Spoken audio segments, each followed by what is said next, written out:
오늘은 르호보암의 마지막 기회라는 제목으로 하나님의 말씀 나누겠습니다. 솔로몬이 죽은 후에 이제 왕권이 누구에게 가야 될지가 결정되는 중요한 시기가 찾아왔습니다. 물론 솔로몬의 장남이었던 르호보암이 1순위였죠. 사실 솔로몬의 아들 중에 르호보암만 성경에 나옵니다. 그런데 솔로몬에게는 몇 명의 아내가 있었죠? 1000명. 1000명의 아내가 첩과 후궁들을 다 따져서 1000명의 아내가 있었으니까 1000명의 아내에게서 2명씩만 낳아도 몇 명이에요? 2000명이에요. 얼마나 많은 아들들이 있었겠어요? 얼마나 많은 딸들이 있었겠습니까? 둘씩만 낳아도 2000명인데 그 중에 르호보암이 그 왕위를 차지하게 됐으니까 사실 르호보암도 보통 사람은 아니었겠다라는 상상을 해볼 수 있습니다. 그리고 르호보암의 어머니는요, 암몬 사람이었습니다. 이스라엘 사람이 아니에요. 암몬 사람이었어요. 이것도 좀 아쉽죠. 이제는 인종을 따지면 안 되는 시기이지만 이스라엘 여인이 아닌 암몬 여인의 아들이었다는 것은 르호보암 역시도 암몬의 신들을 우상 숭배할 가능성이 높고 그 영향을 르호보암이 안 받을 수 없다라고 우리는 상상할 수 있으니까요. 그런데도 이스라엘은요, 두 나라로 가는 것보다는 하나가 되는 것을 더 중요하게 여겼습니다. 두 왕보다는 하나의 나라로 한 명의 왕을 원했다라는 것이죠. 그래서 요즘 대승적 결단, 정치에서 그런 표현들을 자주 쓰는데 대승적 결단이라고 할까요? 사실은 솔로몬에 대한 불만도 많았지만 백성들은 그리고 여로보암은 대승적 결단을 합니다. 그들이 가졌던 불만은 우상 숭배했던 그 성전들도 아마 건축을 했을 것이고요. 또 하나님의 성전 건축을 했고 또 화려한 궁을 짓는데 너무 많은 에너지를 쏟았다라는 것이죠. 그래서 백성들의 원망의 소리가 꽤 컸습니다. 그러니까 솔로몬이 죽은 뒤에 이 왕위에 대해서 신하들이 협상을 할 정도였다면 그 불만이 얼마나 컸는지 알 수 있죠. 그래도 백성들은 르호보암을 왕으로 세우려고 힘썼습니다. 1절 말씀에 보시면 르호보암이 세겜으로 갔다라고 말하는데요. 이 세겜은 북쪽 지파들의 중심지입니다. 그래서 이곳은 여호수아가 율법을 선포했던 장소이고요. 여러분들이 잘 아는 말씀일 것 같은데 혹시 이 말씀 들어보셨나요? 오직 나와 내 집은 여호와를 섬기겠노라.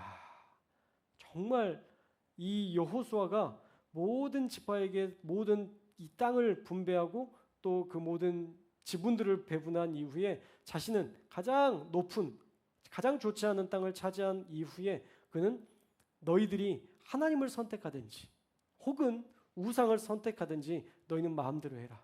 그러나 나와 내 집은 오직 여호와를 섬기겠다 라고 얘기했더니 모든 사람들이 우리도 오직 여호와만을 따르겠습니다 라고 얘기했던, 하나님을 믿는 신앙으로 더 굳건하게 서겠다고 다짐했던 언약 갱신의 장소가 바로 이 세겜이었다는 것이죠. 그런데 이 하나님과 함께 하겠다는 언약의 장소에서 르호보암은 지파 간의 일치와 하나를 선택하기보다는 자신의 왕위를 더 중시합니다. 참 안타까운 말씀이 오늘 말씀에 나오는데요. 1절에 보시면 지금 모두가 결집해서 세겜에 모였어요. 하물며 하나님의 선지자 아히야를 통해서 옷을 찢은 조각 10조각을 여로보암에게 주었습니다. 그리고 여로보암이 또 다른 지역의 왕이 될 것이다 라는 예언의 말씀을 듣고 그 예언 때문에 여로보암이 애굽으로 도피했습니다. 저를 보세요. 저를 보셔야 말씀이 들립니다. 애굽으로 도피해서 도망쳤던 사람이 바로 이 여로보암이에요. 근데 사실 반역은 안 했잖아요. 여로보암이 반역한 건 아니잖아요. 아히야라는 선지자가 네가 왕이 될 수도 있다라고 얘기했으니까 여로보암은 사실 큰 잘못을 하거나 어떤 문제를 일으킨 사람은 아니에요. 그러나 르호보암도 견제할 대상이었기 때문에 여로보암을 죽이려고 했습니다. 그래서 여로보암이 애굽으로 도망쳤던 것이죠. 그런데 지금 이 여로보암, 도망쳤던 여로보암까지 함께 모든 이스라엘이 다 모여서 이 세겜에 모였다는 거예요. 정말 의미 있는 자리였습니다. 그만큼 중요한 시기였고요. 르호보암의 결정 하나가 큰 분열을 일으키느냐 아니면 큰 일치를 이루게 하느냐, 둘 중에 하나 결정되는 정말 중요한 시기였습니다. 그래서 4절을 보니까 북쪽 지파 사람들이 이렇게 제안하죠. 우리 4절 말씀을 한번 읽어볼까요? 4절 말씀 시작. 왕의 아버지가 우리의 멍에를 무겁게 하였으나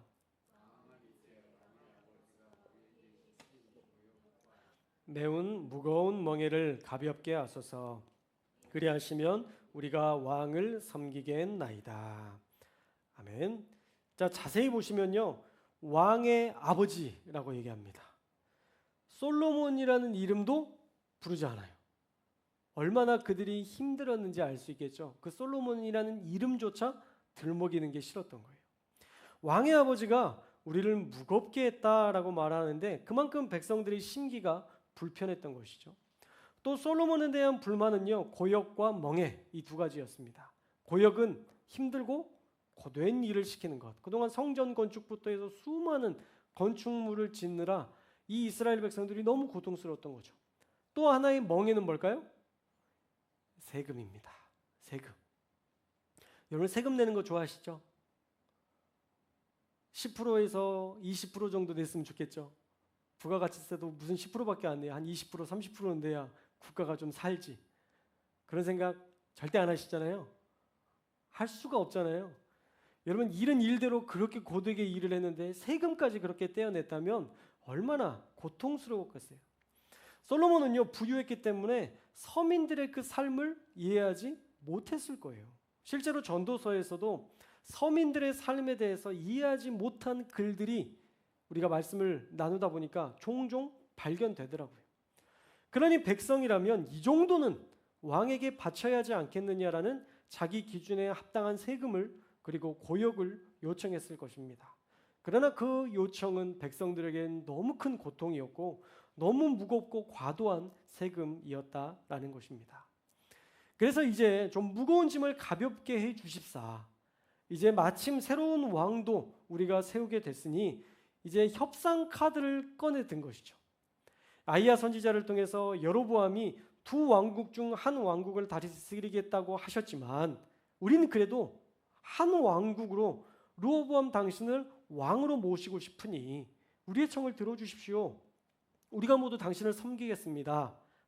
단 여로보암까지 참석해서 요청한 것이니까 르호보암만 잘 결정하면 좋은 결말이 될 건데 그 백성들이 요구했던 것이 무엇이냐면 우리가 지금까지 너무 고통스러웠으니까 이 무거운 짐과 이 무거운 셈을 좀 가볍게 해주십시오라고 요청을 했던 것입니다.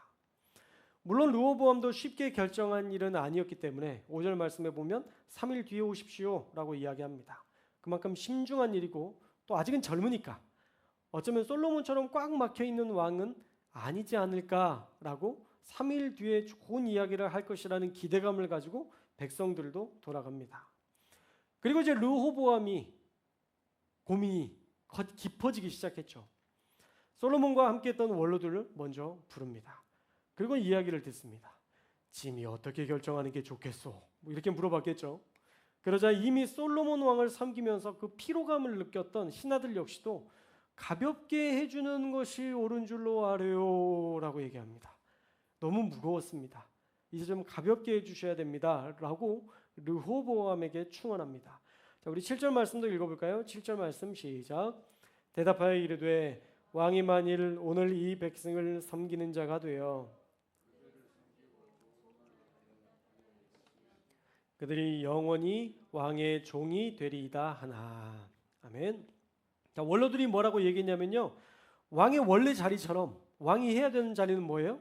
백성을 섬기는 자리예요. 백성을 섬기는 자리에서 그들을 가볍게 좋은 말로 답해 주십시오.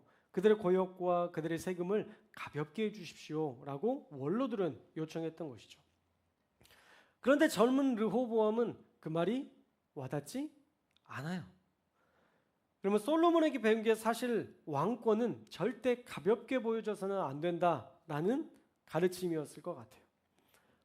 보통 반면교사로 배우기도 하고 또 어떤 거는 직접적으로 배우기도 하는데, 여러분 솔로몬은 그렇게 강하게 모든 것들을 무겁게 부역했던 이유는 다윗이 했던 스타일이 마음에 안 들었을지도 모르겠습니다.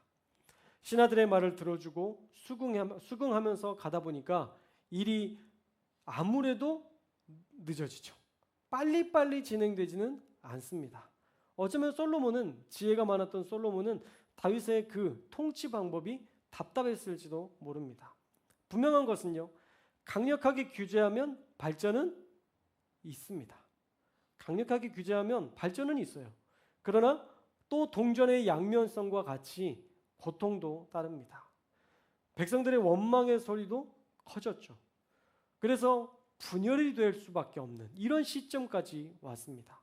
자, 이 중요한 시기, 이제 선택은 르호보암에게만 남았는데 아마도 솔로몬의 가르침이 더 중요하게 와 닿았던 것 같아요. 그래서 자기와 함께 자랐던 그 벗들에게 이제 자문을 듣습니다. 원로들의 그 자문이 마음에 안 들었던 거죠. 여러분, 사람들은 나름 공정하게 뭔가를 한다고 하지만 사실 우리들은요, 공정하지 않아요. 어떤 사람이든 우리가 정확히 보면 공정하지 않습니다. 자기가 하고 싶은 대로 하면서 거기에 더 큰 의미를 둘 뿐이에요. 그래서 함께 자라는 사람들이 하는 말을 더 귀 기울이게 되는데, 젊은 사람들은 르호보암의 스타일과 르호보암의 성향을 아니까 이렇게 조언을 했던 거예요. 그럼 우리 10절도 한번 읽겠습니다. 10절 말씀 시작.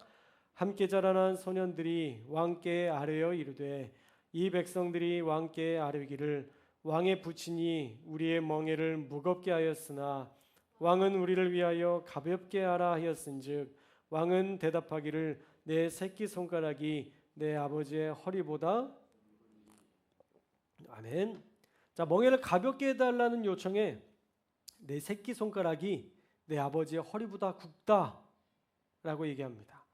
벌써 이 뉘앙스부터가 대화할 수 없는 상태다라는 것을 알 수 있죠. 비유 자체가 벌써 솔로몬의 통치가 새끼손가락이라면 나의 통치는 허리다. 솔로몬보다 훨씬 더 강력하고 훨씬 더 큰 무거운 짐을 지게 하겠다라는 것을 명확하게 합니다. 여러분, 이건 대화를 하기 싫다는 제스처고요. 너희가 하는 말이 왕인 내가 듣기에는 무엄할 뿐이구나 라는 속내를 드러내주는 표현이었습니다. 그리고 사실 11절에 이 신하들이 했던 그 말들, 이 말도 사실은 하지 말아야 됐을 표현입니다. 비유로만 끝내면 생각이 많아도 구체적으로 생각하지는 않는데, 지금 11절은 아예 너희는 더 무거운 고역과 멍에를 짊어지게 될 것이라는 것을 분명히 하고 있죠. 자, 우리 11절도 한번 읽겠습니다. 11절 말씀 시작. 내 아버지께서 너희에게 무거운 멍에를 매게 하였으나 이제 나는 너희의 멍에를 더욱 무겁게 할지라. 내 아버지는 채찍으로 너희를 징계하였으나 나는 전갈 채찍으로 너희를 징계하리라 하소서. 자, 더 무거운 멍에를 지게 만들어야 된다라고 얘기하면서 아버지는 채찍이었지만 나는 전갈 채찍으로 할 것이다 라고 지금 이 친구들이 조언하는 거예요. 그럼 얼마나 무서운 얘기입니까? 이 전갈 채찍은 뭐냐면요, 원래 채찍은 뭐예요? 그냥 끝에 약간 더 많은 헝겊들이 붙어 있어서 착 때리면 맞거나 착 하면 이렇게 올무가 돼서 사람을 잡을 수 있는 그런 역할을 하거든요. 근데 전갈 채찍은 그 끝에 칼이나 쇠나 유리 같은 걸 다는 거예요. 그래서 사람을 채찍질을 하면 어떻게 돼요? 예수님이 채찍 맞으셨던 것처럼 몸에 파고들고 잡아당기면 살점을 뜯어내는 아주 무서운 그 징계하는 도구가 바로 이 전갈 채찍입니다. 또는 전갈이니까 독이라는 것을 상징적으로 이야기해서 너희를 죽일 수도 있어 라는 엄포이기도 했던 것이죠. 새로운 왕이 우리를 다스리면 조금 더 가벼워지지 않을까라는 생각을 했는데 지금 르호보암의 벗들은 더 섬뜩한 이야기들을 하고 있습니다. 새로운 리더가 세워지니까 얼마나 새로운 꿈을 꾸겠어요. 여러분 우리도 그렇잖아요. 왕이 없지만 대통령이 세워질 때마다 그 전보다는 좀 낫겠지. 새로운 대통령이 세워질 때마다 그런 꿈을 꿉니다. 그런데 새 왕이 세워지면 여러분 여기에 임기는 5년이 아니라 몇 년이에요? 주로 40년, 50년이에요. 한 번 왕이 세워지면 내가 죽는 그날까지 이 사람이 통치하는 겁니다. 그 방식대로. 그러니까 르호보암은 좀 가벼운 짐을 지어줄까 기대했다가 전갈채찍으로 다스린다고 하면 그럼 누가 르호보암을 신뢰하고 그와 함께하려고 하겠습니까? 더욱이 하나님의 선지자 아이야를 통해서 나라가 둘로 갈라진다는 명확한 메시지를 받고도 북이스라엘 지파 사람들은 하나를 꿈꾸면서 더 좋은 세상을 염원하면서 함께 가려고 했고 사실 여로보암마저도 그 왕위에 욕심이 없다는 뜻을 내비치면서 세겜으로 달려왔는데 르호보암의 욕심은 달랐던 것이죠. 이미 솔로몬의 방식에 익숙해져서 철권 통치, 강력한 힘을 바탕으로 자신의 권력을 이어나가려는 어리석은 망상에 빠져 있었습니다. 르호보암은 이 마지막 기회, 그 마지막 선택의 자리에 놓여 있습니다. 그런데 놀랍게도 르호보암은 가장 어리석은 선택을 하게 됩니다. 그 말씀은 우리가 다음 주에 살펴볼 텐데요. 여러분 사실 우리도요 늘 선택의 기로에서 살아갑니다. 기독교 변증가 C.S. 루이스는요 우리는 매일 어떤 존재가 될지를 선택한다. 작은 선택이 결국 우리를 천국으로도 지옥으로도 이끈다라고 얘기합니다. 여러분의 선택이요 오늘의 나를 선택하는 거예요. 그리고 그 선택이요 나를 천국으로 보내기도 하고 지옥으로 보내기도 하는 것입니다. 그만큼 지금 우리가 있는 자리에서 결정한 선택들은 큰 영향력을 끼치고 있다라는 것을 보여줍니다. 그리고 우리의 선택이 한 사람의 선택이 아니라 공동체가 갈 방향을 정하기도 하고 우리의 선택이 반드시 우리의 자녀들에게까지 영향을 끼친다라는 것을 알아야 합니다. 그래서 우리가 어떤 선택을 할 때에 이것이 부끄러운 선택이 되지는 않는지 혹시 하나님께 죄송할 선택이 되지 않을지 우리는 늘 고심하면서 그 선택을 결정해야 합니다. 그런데 르호보암은 하나님 앞에서 부끄러운 선택을 하고 맙니다. 백성들보다 자기의 권위를 앞세우고 자신의 존재감을 과시하는 선택을 하게 되죠. 솔로몬을 모셨던 그리고 그의 장단점을 알았던 원로들의 말들보다 자신의 철없는 벗들의 이야기를 선택함으로 나라는 갈라지게 되고 르호보암의 왕권은 급격히 약해지기 시작합니다. 사실 이때부터 이스라엘 국력은 급격히 떨어지게 되는데 여러분 외부의 공격도 심한데 한 민족이었던 나라와 가장 가까이 있는 나라와 늘 다투기 시작하니 얼마나 큰 국력 낭비입니까? 여러분 우리나라도 그렇잖아요. 북한과 한국이 하나가 돼서 만약 통일을 이뤄서 살아간다면 이만큼 강력한 나라는 없을 겁니다. 우리나라의 엄청난 기술과 북한에 있는 수많은 자원들이 합해지면 이것처럼 강력한 나라가 없을 거예요. 미국이 도와주지 않아도 다른 나라가 도와주지 않아도 우리가 충분히 우리나라를 자주적 방어를 할 수 있는 그런 기술들과 모든 것들을 갖추게 될 겁니다. 함께해도 모자랄 판에 르호보암이 갈라지는 것을 선택했기 때문에 이스라엘이 나뉘어져서 이제 북이스라엘과 남유다 이 두 나라로 갈라지게 되었고 여러분 이스라엘에 봐서 아무런 힘도 못 썼던 나라 중에 하나가 아람이라는 나라가 있어요. 아람. 그런데 이 아람이 세력을 키울 수 있었던 시기가 바로 이때입니다. 이스라엘이 둘로 갈라졌을 때.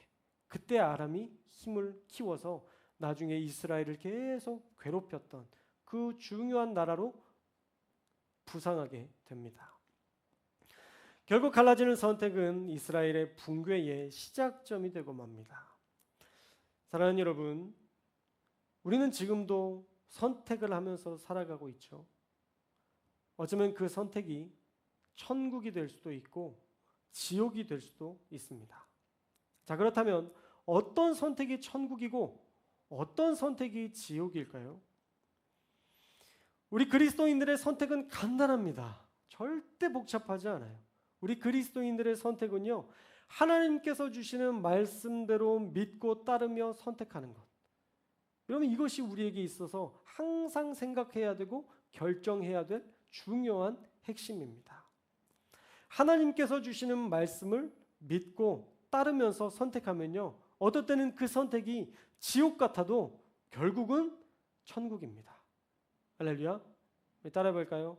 하나님의 말씀대로 선택하면 지옥 같아도 결국엔 천국이다. 할렐루야. 이렇게 꼭 해야 되나?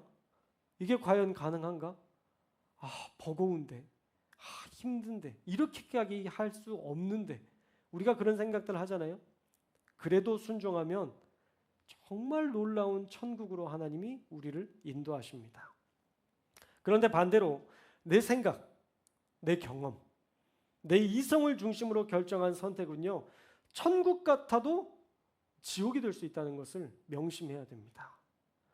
이렇게 하는 게 훨씬 더 편하고, 이렇게 하는 게 훨씬 더 좋고, 이렇게 사는 것이 훨씬 더 나의 유익을 얻는 것처럼 보이지만 그게 나를 죽이는 거예요.